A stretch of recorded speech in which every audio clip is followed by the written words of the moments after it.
Sometimes is the inability to evaluate or assess the worth of a thing. That's actually a bigger problem. Some people are looking for something more when they're already sitting on a gold mine because their real problem is assessment and evaluation. YouTube, 2006, sold to Google for $1.6 billion. Today, YouTube generates over $20-30 billion annually.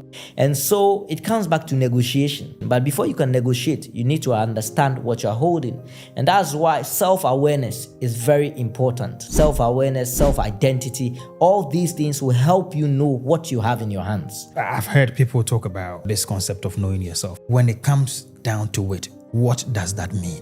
Growing up, educations, cultures, parenting, the civilization you are born in, all of these are shaping you and grooming you. But the true self, what we call the primordial self, is divine. God said to Jeremiah, "Before I formed you in your mother's womb, I knew you."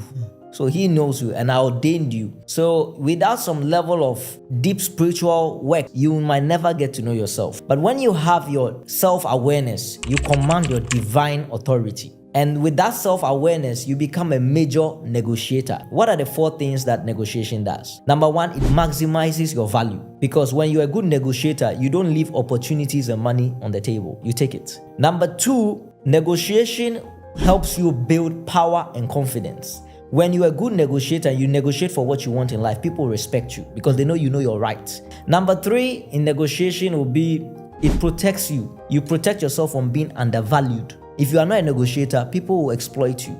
And the last one is it shapes your future. If you negotiate well today, success will meet you tomorrow. So God Almighty wants us to have awareness so that we can negotiate for ourselves.